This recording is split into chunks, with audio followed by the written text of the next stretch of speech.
Today we're doing a biohacking recovery methods tier list. There's a few things I'm going to talk about today. I'm covering hyperbaric therapy, infrared sauna, ice bath or cryotherapy, putting those two together, compression pants, percussion or foam rolling, again I'm grouping those things together, PEMF, red light, volume management, sleep and hydration. We've got some basic tools here that we can track and measure the results of.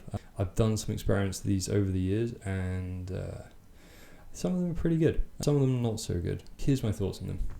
Starting with hyperbaric therapy or HPOT, if you're going to do a one-off session, then F tier. I really don't think it does much. However, I also did 30 days, every single day for 30 days, and that I think I felt pretty good. I know I got a huge boost in cardiovascular performance, but then I was also a little bit sleep deprived for that experiment because I had to do it before work, so I was waking up at like 4:30. I think though, given that I was sleeping an hour less than I normally would, I was actually feeling pretty good that month. I think that one's got some legs to it, so I'm going to put that at B tier. Infrared sauna. If you're doing these for fairly short sessions, so like 20 to 30 minutes, I think that's great recovery. Get a little bit of sweat, get some blood flow, seems to get rid of some muscle soreness. B tier. That one's pretty good. I actually quite like that. Ice bath or cryotherapy. These are extreme cold exposures. You know what? I'm even going to throw icing on this as well. Generally not so great for recovery. It's going to slow down the recovery process by restricting the blood vessels. It may even have like actual negative impact on recovery, so I'm going to put that on F tier. Not only not useful, but maybe actually potentially damaging.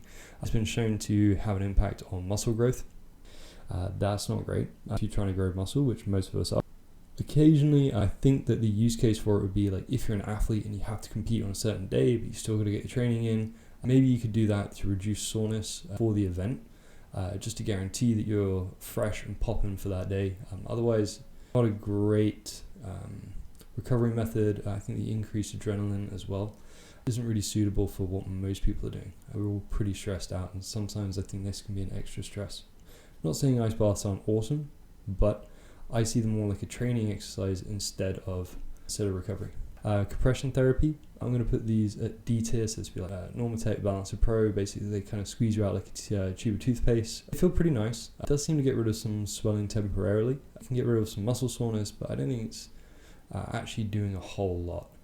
But again, they feel pretty good, and so I'm not saying it's useless. It's not F tier, so this would be D tier.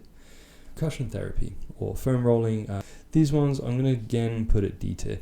These ones, they can feel pretty nice. They can relieve a little bit of muscle tension occasionally, but anything they do is sort of neurological. I don't think they're really having a positive impact on your physiology. I'm going to put those pretty low as well. PEMF, so that's Pulse Electromagnetic Field Therapy. Now, I've used the Pulse XL Pro, which is a pretty chunky model. Super powerful. You can literally feel the pulses along with the loud clicks. This one, for me personally, I'm going to put it C tier. I had some issues last year where I was doing a lot of triathlons and my IT band would get inflamed. When I was running at about kilometer 7, my knee would start to lock up, and I've never had knee issues before, and it was super frustrating. The next day, if I jumped on the PEMF, it would immediately go away, and that sort of helped me manage my training a little bit better. I started splitting up those rungs. It also meant that I didn't have to sort of skip days of training, which I was really, really grateful for. So that one I like too.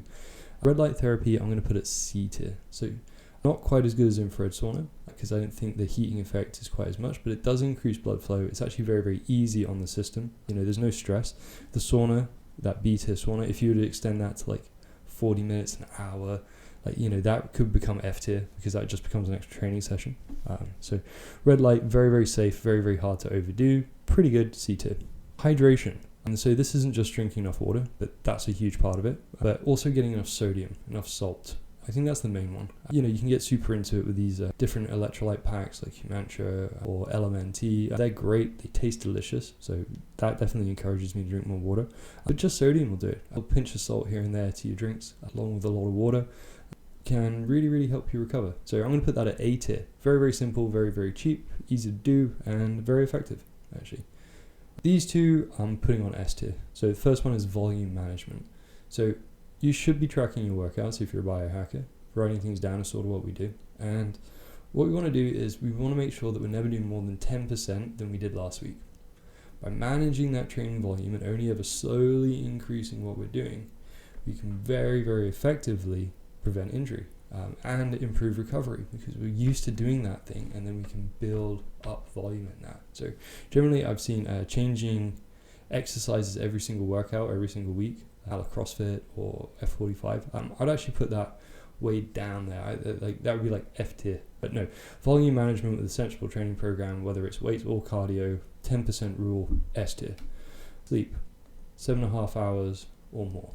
Now, how you get that is up to you. I'm going to do a whole video on sleep a little bit later, but getting 7.5 hours sleep, this is literally when your body's recovering. It's when it's producing all its hormone. It's when it's doing its main cellular repair. So sleeping 7.5 hours, S tier. And that's it. That's my tier list for biohacking recovery methods. So be sure to like, share, subscribe. I'm hoping to put these videos out weekly, and let me know if you like them.